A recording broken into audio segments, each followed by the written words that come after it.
저희가 장시호 씨와 최순실 오늘 외나무 다리에서 만난 이모와 조카에 대한 이야기를 해드리고자 합니다. 이 대기업으로부터 수백억의 뇌물을 받은 혐의로 추가 기소된 최순실 씨. 그 재판에 오늘 조카 장시호 씨가 나왔는데요. 장시호 씨가 여전히 다른 분들의 기대를 어그러뜨리지 않았습니다. 최순실 씨 당황하게 할 만한 말들만 오늘 이야기를 했는데요. 잠시 뒤에 그 속보를 전해드리도록 하겠습니다. 어떻게 답변을 했을까요? 저희 지난 청문회에서 확인할 수가 있습니다. 함께 보시겠습니다. 저는 최순실 씨가 지시를 하면 또 따라야 되는 입장이고 네. 또 이모인데다가 뭐 거슬릴 수는 이 관련 업무에 대한 이전의 경험이 없죠. 네. 그 해보지 않은 일을 어떻게 이렇게 시작을 하게 됐습니까? 이모가 시켜서 했습니까? 네, 지금 제주도에서 말씀대로? 살 때 네. 제주도에서 아기 키우지 말고 뭐 일해보라. 퇴임하면 무엇보다 장시호 씨 법정에서 최순실 씨 곤란하게 할 만한 증언을 많이 했는데요. 무엇보다 영재센터 계획안 상당히 급하게 급조가 된 흔적이 오늘 장시호 씨 입을 통해서 공개가 됐습니다. 승마 관련 예산안에서 단어만 바꿔서 스케이트 예산안으로 바꾸라 했다고요?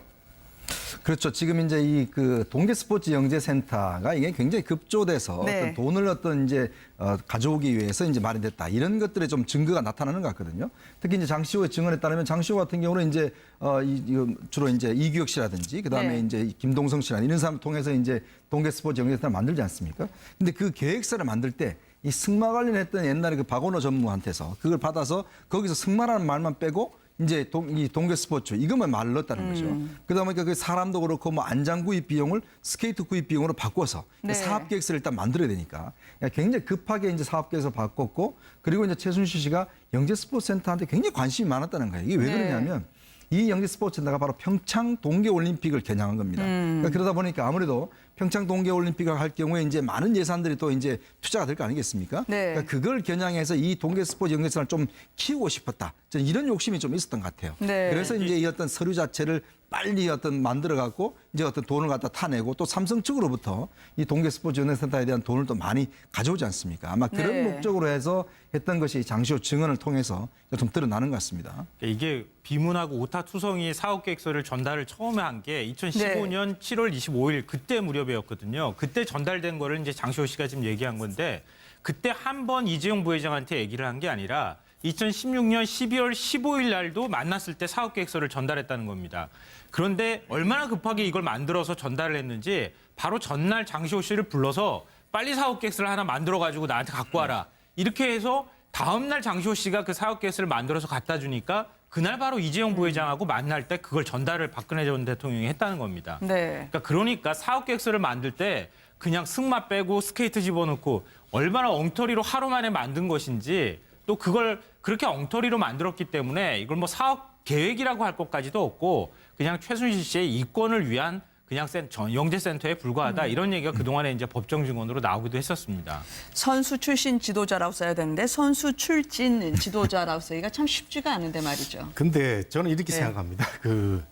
장시호 씨가 뭐 솔직하게 여러 가지 얘기를 다 하는 건 좋은데 오늘 네. 나온 얘기는 그렇게 뭐 본질적인 얘기는 아니지 않습니까? 근데 바로 뒤에 뭐 있죠. 이모는 이모고 네. 자기는 자기고 최순실 씨 안방에서 A4 용지를 봤는데 거기에 24일이라고 적혀 있고 현대자동차 2시 그리고 김승현 한화 회장과 관련해서는 집행유예 보류라고 적혀 있는 게 어느 누구도 알 수 없는 상황을 어떻게 장시호 씨가 알 수 있었을까요? 최순실 씨 메모라는 거 아닙니까? 예, 그 얘기는 굉장히 중요한 얘기죠. 네, 네, 제가 네, 네. 다른 얘기를 좀 드리려고 그랬는데 앵커께서 정확히 짚어주셨는데 기업을 박 전 대통령이 만나는 이런 일정을 알고 있었다. 네. 이거 정말 그 국정농단에 아주 여러 가지 그 정황 증거가 될 수 있는 이런 부분을 장시호가 이제 얘기를 했다는 거죠. 그래서 누굴 만날 때 뭐 2시 어떤 건까지 이렇게 네. 나오는 거 보면은 최순실이라는 사람이 박 전 대통령의 여러 가지 정책 중에서도 특히 재벌들 만나는 이런 문제 본인하고 네. 관계가 되니까 아주 치밀하게 알고 있었다는 얘기는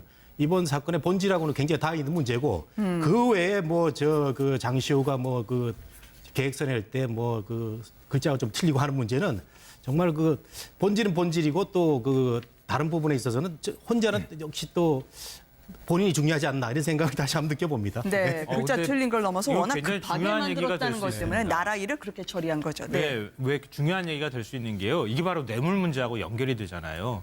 최순실 씨는 자기가 이거 만든 거 아니다. 장시호가 만드는데 내가 도움을 준 것이다. 도와달라고 해서 도와줬을 뿐이다. 이렇게 얘기를 하고 있는 거거든요. 근데 만약에 장시호 씨가 얘기하는 것처럼 이모가 자기한테 부탁을 해서 그렇게 급하게 급조해서 만들어 갔을 정도면 결국 자기가 이걸 치밀하게 준비해서 뭔가 영지센터를 만들었다기보다는 최순실 씨가 급하게 만들라고 지시를 해서 만들었다는 게 될 수 있기 때문에 뇌물 혐의 입증에 있어서는 굉장히 중요한 증거가 될 수 있다는 거죠. 지난번 네. 아마 지난번 재판에서 나왔던 얘기 같은데 제 기억에는 박근혜 대통령이 최순실로부터 이런 얘기를 듣고 얼마나 정말 생각 없이 일을 빨리 처리해 줬는지를 증언한 게 나왔었죠. 장시호가 이렇게 엉망인 보고서 계획서를 만든 거를 택배 직원을 불러서 그날 최순실에게 보냈고 최순실이 그걸 받자마자 박근혜 대통령에게 그날 오후에 전달을 했고 네. 그리고 바로 은행 거래 시간이 끝나기도 전에 삼성으로부터 16억 원 중에 일부의 돈이 장시호 쪽으로 전달이 됐다. 이게 지난번 재판에서 나왔던 증언 중에 하나 아닙니까? 그러니까 이렇게 엉망으로 만들어졌던 이런 계획서 이거 하나를 대통령이 최순실의 얘기 하나만 듣고 이렇게 처리했던 그게 참 또 한 번 어처구니 없는 거죠. 무엇보다 정유라 씨가 대기업 후원 얘기도 꺼냈고요. 그리고 정유라 씨가 임신했던 이야기까지 나오니까 최순실 씨의 과민 반응이 여러 군데에서 포착이 되고 있습니다. 오늘은 대기업 후원 소문이 돌자 최순실 씨가 자신을 구타한 부분까지 구체적으로 적시를 했다고 하더라고요. 그러니까 이제 이게 그 처음에 이제 동계 스포츠 영재센터가 네. 삼성으로부터 지원받는다는 게 이제 굉장히 비밀이었던 모양이에요. 근데 문제는 장시호가 이 사업을 추진하면서 이제 김종 전 차관한테 이야기를 합니다. 그러니까 삼성으로부터 돈이 들어오기로 했다. 이렇게 이야기하니까 김종 차관이 이제 그걸 또 최순실이가 전하는 거예요. 네. 근데 최순실이가 아니 이 중요한 비밀을 이게 막 입을 열고 다닌다고 해서 장시호를 바로 부릅니다.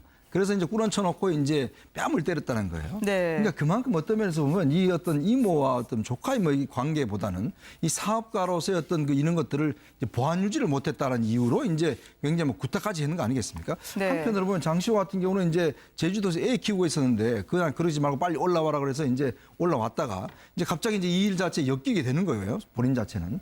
그런 면에서 보면 최순실 같은 경우는 굉장히 좀 이것 자체가 문제가 될 것이라고 제가 볼 때 미리 알았던 것 같아요. 왜냐하면 이런 방식을 통해서 그렇게 보안을 유지할 이유가 뭐가 있겠습니까?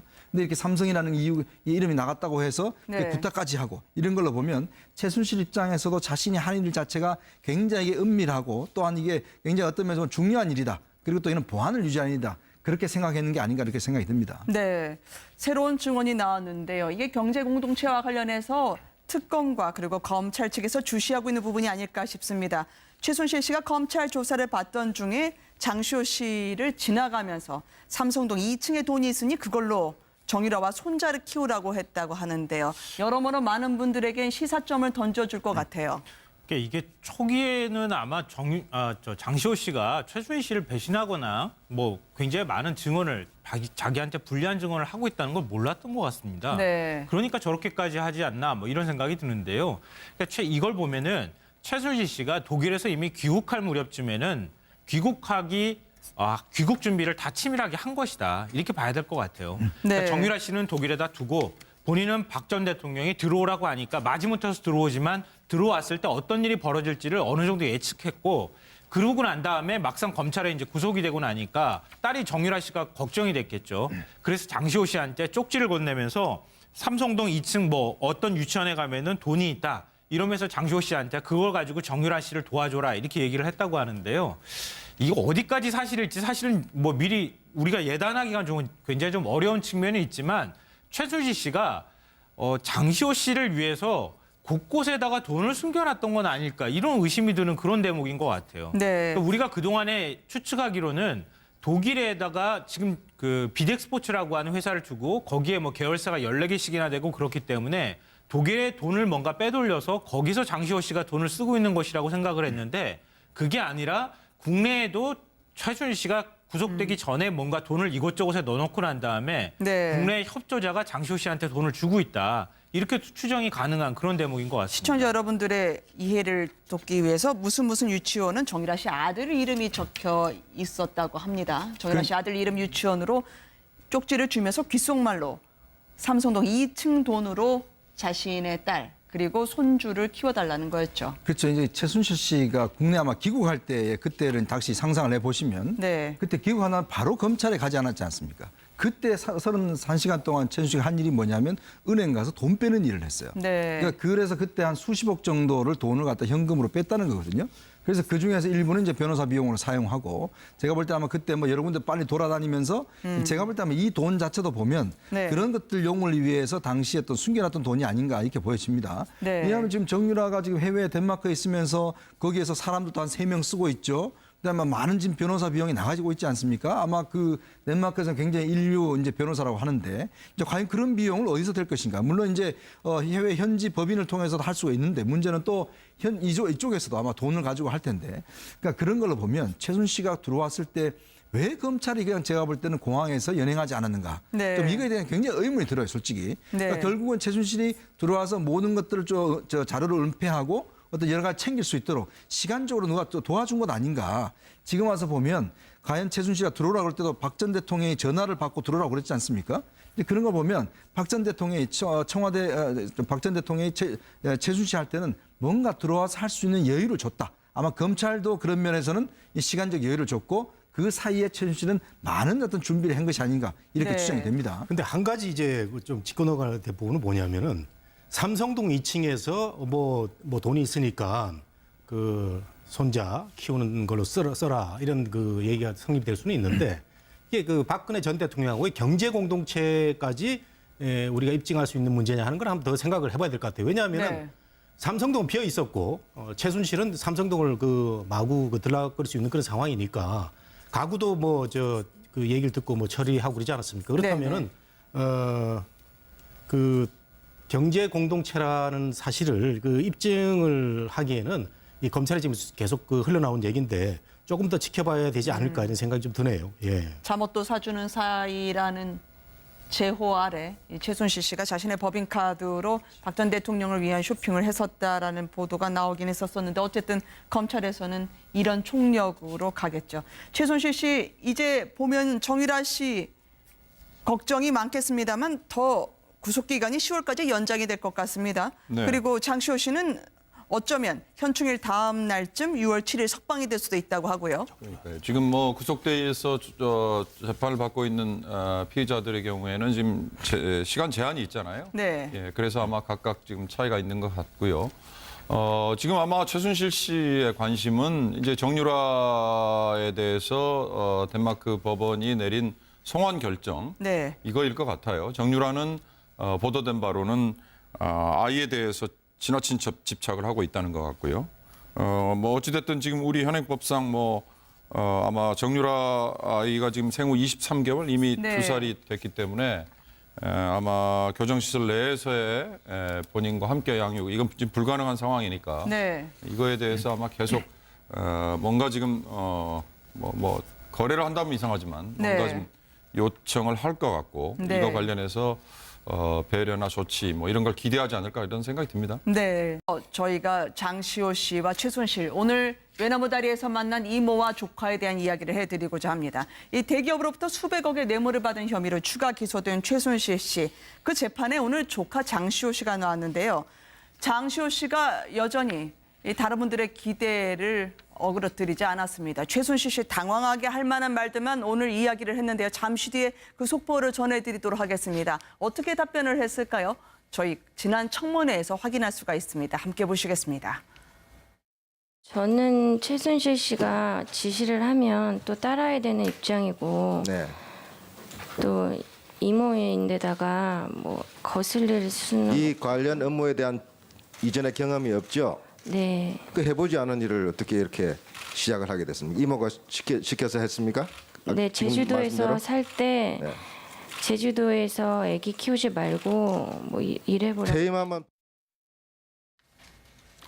무엇보다 장시호 씨 법정에서 최순실 씨 곤란하게 할 만한 증언. 사람들이 또 이제 투자가 될 거 아니겠습니까? 네. 그러니까 그걸 겨냥해서 이 동계 스포츠 연계선을 좀 키우고 싶었다. 저는 이런 욕심이 좀 있었던 것 같아요. 네. 그래서 이제 이 어떤 서류 자체를 빨리 어떤 만들어 갖고 이제 어떤 돈을 갖다 타내고 또 삼성 측으로부터 이 동계 스포츠 연계센터에 대한 돈을 또 많이 가져오지 않습니까? 아마 그런 네. 목적으로 해서 했던 것이 장시호 증언을 통해서 좀 드러나는 것 같습니다. 이게 비문하고 오타 투성이 사업 계획서를 전달을 처음에 한 게 2015년 7월 25일 그때 무렵이었거든요. 그때 전달된 거를 이제 장시호 씨가 지금 얘기한 건데 그때 한 번 이재용 부회장한테 얘기를 한 게 아니라 2016년 12월 15일 날도 만났을 때 사업 계획서를 전달했다는 겁니다.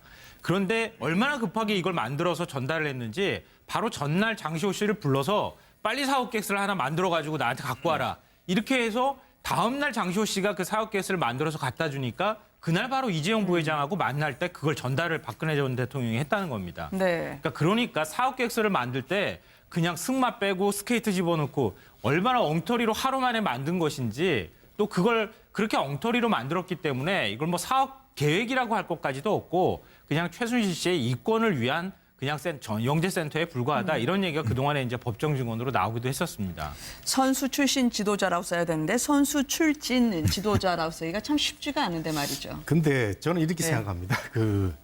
장시호 씨가 뭐 솔직하게 여러 가지 얘기를 다 하는 건 좋은데 오늘 네. 나온 얘기는 그렇게 뭐 본질적인 얘기는 아니지 않습니까? 근데 바로 뒤에 뭐 있죠. 이모는 이모고 네. 자기는 자기고 최순실 씨 안방에서 A4 용지를 봤는데 거기에 24일이라고 적혀 있고 현대자동차 2시 그리고 김승현 한화 회장과 관련해서는 집행유예 보류라고 적혀 있는 게 어느 누구도 알 수 없는 상황을 어떻게 장시호 씨가 알 수 있었을까요? 최순실 씨 메모라는 거 아닙니까? 예, 그 얘기는 굉장히 중요한 얘기죠. 네네, 제가 네네. 다른 얘기를 좀 드리려고 그랬는데 앵커께서 정확히 짚어주셨는데 기업을 박 전 대통령이 만나는 이런 일정을 알고 있었다. 네. 이거 정말 그 국정농단에 아주 여러 가지 그 정황 증거가 될 수 있는 이런 부분을 장시호가 이제 얘기를 했다는 거죠. 그래서 누굴 만날 때 뭐 오늘 많이 했는데요. 무엇보다 영재센터 계획안 상당히 급하게 급조가 된 흔적이 오늘 장시호 씨 입을 통해서 공개가 됐습니다. 승마 관련 예산안에서 단어만 바꿔서 스케이트 예산안으로 바꾸라 했다고요? 그렇죠. 지금 이제 이 동계 스포츠 영재센터가 이게 굉장히 급조돼서 네. 어떤 돈을 이제 가져오기 위해서 이제 마련됐다. 이런 것들의 좀 증거가 나타나는 것 같거든요. 특히 이제 장시호의 증언에 따르면 장시호 같은 경우는 이제 주로 이제 이규혁 씨라든지 그다음에 네. 이제 김동성 씨나 이런 사람 통해서 이제 동계 스포츠 영재센터를 만들지 않습니까? 근데 그 계획서를 만들 때 이 승마 관련했던 옛날에 박원호 전무한테서 그걸 받아서 거기서 승마라는 말만 빼고 이제 이 동계 스포츠 이것만 말을 넣었다는 거죠. 그러다 보니까 그 사람도 그렇고 뭐 안장 구입 비용을 스케이트 구입 비용으로 바꿔서 네. 사업 계획서를 일단 만들어야 되니까 굉장히 급하게 이제 사업 계획서 바꿨고 그리고 이제 최순실 씨가 영재 스포츠 센터한테 굉장히 관심이 많았다는 거예요. 이게 왜 네. 그러냐면 이 영재 스포츠 센터가 바로 평창 동계 올림픽을 겨냥한 겁니다. 그러니까 그러다 보니까 아무래도 평창 동계 올림픽을 할 경우에 이제 많은 예산 뭐 어떤 건까지 이렇게 네. 나오는 거 보면은 최순실이라는 사람이 박 전 대통령의 여러 가지 정책 중에서도 특히 재벌들 만나는 이런 문제 본인하고 네. 관계가 되니까 아주 치밀하게 알고 있었다는 얘기는 이번 사건의 본질하고는 굉장히 다 있는 문제고 그 외에 장시호가 계획서 낼 때 글자가 좀 틀리고 하는 문제는 정말 본질은 본질이고 또 다른 부분에 있어서는 혼자는 역시 또 본인이 중요하지 않나 이런 생각을 다시 한번 느껴봅니다. 네, 글자 근데 틀린 걸 넘어서 이거 워낙 굉장히 급하게 중요한 얘기가 만들었다는 될 것 수 때문에 있습니다. 나라 일을 그렇게 처리한 거죠. 네. 네, 왜 중요한 얘기가 될 수 있는 게요. 이게 바로 뇌물 문제하고 연결이 되잖아요. 최순실 씨는 자기가 이거 만든 거 아니다. 장시호가 만드는데 내가 도움을 준 것이다. 도와달라고 해서 도와줬을 뿐이다. 이렇게 얘기를 하고 있는 거거든요. 근데 만약에 장시호 씨가 얘기하는 것처럼 이모가 자기한테 부탁을 해서 그렇게 급하게 급조해서 만들어 갔을 정도면 결국 자기가 이걸 치밀하게 준비해서 뭔가 영재센터를 만들었다기보다는